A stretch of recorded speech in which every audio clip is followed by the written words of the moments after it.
On May the 12th, 2024, something incredible happened. Battlestate Games removed the find and raid requirements from the flea market as an experiment, something that most of the player base never thought would happen. But now that we're finally here, what has this experiment shown us so far, and more importantly, what else needs to be done to return Tarkov to its former glory?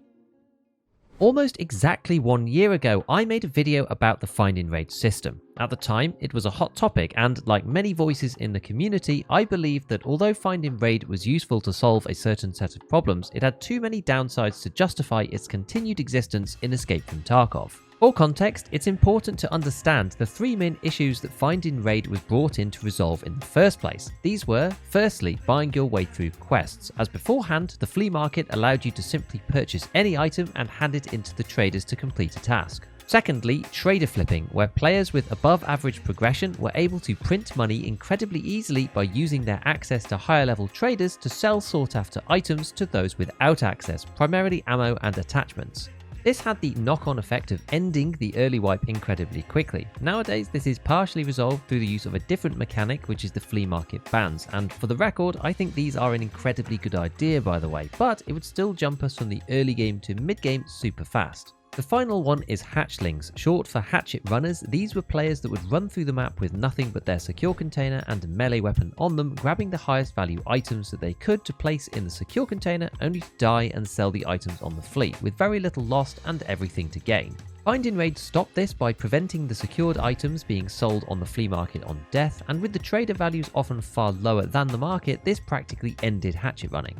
Now, there is some argument to say that hatchet runners won't come back even if you removed find and raid. However, any alternative to the find and raid system at least needs to consider, if not solve, these issues before being implemented.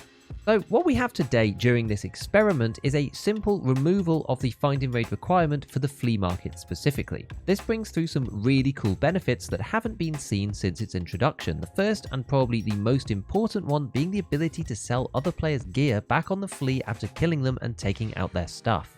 For many weapons, attachments, helmets and armor, this dramatically increases the resale value of player gear and incentivizes players to take it more often. Although this sucks for insurance, it makes PvP feel so much better. Gone are the days where you'd take somebody down and then you'd sit mournfully looking at all their gear and just decide to take their 15k per slot loot items instead of any of their actual stuff.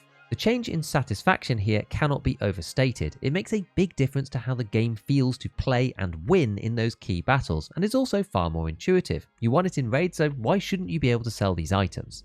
Another advantage for PvP is the ability to keep some items in the secure container to be sold regardless of death. This makes PvP a bit more appealing when not specifically questing, as you can still sell that LEDX or Labs coloured card on the flea even if you die. Personally, I'm 50-50 on this because I'm a fan of adjusting the container so that you can only take items out during the raid, but given this suggestion's general unpopularity as per Nikita's poll on Twitter, and the fact that I don't think it's game breaking to be able to save a handful of items, it wouldn't bother me if it was kept how it is. Another awesome feature is keys. Keys for quests are really annoying with find and raid because they can only be sold once. This artificially restricts the supply of keys on the flea market, as those who've used them end up with a 39 out of 40 used key that they aren't ever going to use again. With find and raid gone, we should find that quest keys are much more accessible and fairly priced due to the ability to resell them once used. How many of you put off doing the dorm's marked key planting quest because the key was a lot of money and once you bought it, you wouldn't be able to resell it again? If you're not a dorm's marked runner, then the quest is kind of useless for you. The last big plus that I feel when playing under the new find and raid free system is the flea market itself. Being able to freely flip items, buy low and sell high, buy an underpriced AK with a good handguard that can be split up and sold for greater than the sum of the parts, all of this was one of the big elements that made me fall in love with Tarkov in the first place. This aspect of the game is not for everybody, but there is a decent chunk of the player base that enjoys the economic side of Tarkov very much, and the removal of find and raid is a huge breath of fresh air that opens up options and basically lets you do what you like, which in my opinion is a massive improvement. Unfortunately though, despite all the good things that removing find and raid brings, it doesn't resolve all of the aforementioned problems that it was originally intended to cover up. Of the three main issues, removing find and raid from the flea, but not from the quests, deals with the first one, buying your way through the game. As tasks still ask for the items to have the find and raid flag, this means that you have to survive in the raid to bring them out and get credited for them. So far so good. The other two issues though are left unchecked, but because of the timing of this experiment, I'd argue that they are not a problem, at least not yet. Importantly, this is only because of the specific time that this change has been applied, i.e. late on into the wipe. If this was done at the start of a new wipe, for example, there would be dramatic consequences for the early game that has been made so good with the adjustments up until patch 14. In our late game state, trader flipping is probably the worst one. This means that high level players can make loads of risk-free money on the flea market, selling their personal allocation of best in slot attachments to lower level players, as well as mid to high tier ammo such as 7.62 PP that is not banned on the flea. But even this doesn't really matter that much right now. There's so much money floating around in the Tarkov economy due to the price of bitcoins that players aren't really incentivized to scrimp and scrape every last ruble together that they can. There's money to spare all over the place, and you can see this on the new Find in Raided fleet with tons of money making opportunities left open because people simply can't be bothered to do them. And then on progression, well yeah, the early game progression is probably busted now compared to where it usually is, but since this is only for low level players who are trying to compete many months into the wipe, in all honesty for them it's probably a good thing. These players now have access to far more items than they would at the start of a wipe with the Find and Raid system active on the flea market, and this levels the playing field dramatically.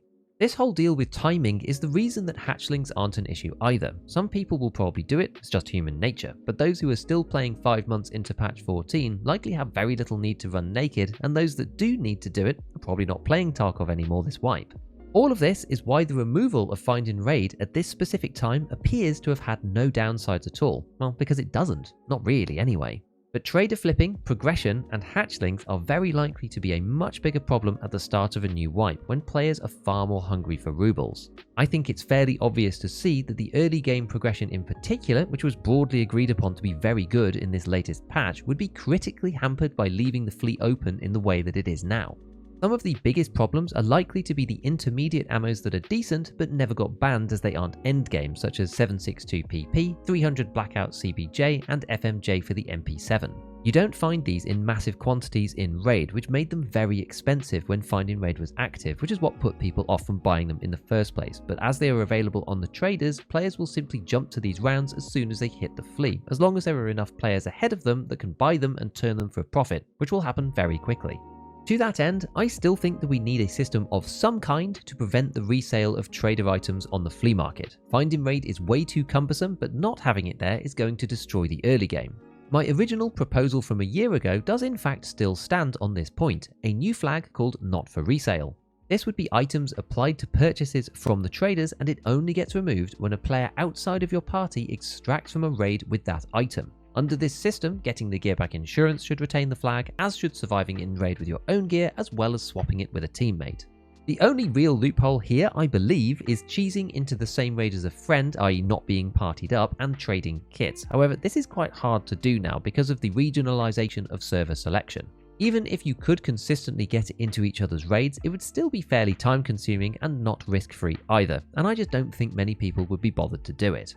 It's not like you can sell the super high-end top-level stuff anyway, because it's all banned on the flea market regardless, which, as I said before, we really should keep. So in summary, Find and Raid removal is very, very good, but something needs to be done about trader flipping if it's to stay through a wipe. We can probably get away with doing nothing specific against hatchlings for the time being and just see how it goes, but I really do think that Tarkov would be dramatically better off with one small extra layer applied. A not for resale flag would fix the big progression problem of trader flipping but keep all of the other benefits that we've seen in this experiment. So as usual, a big shout out to all my patrons, and as always, have fun in your raids.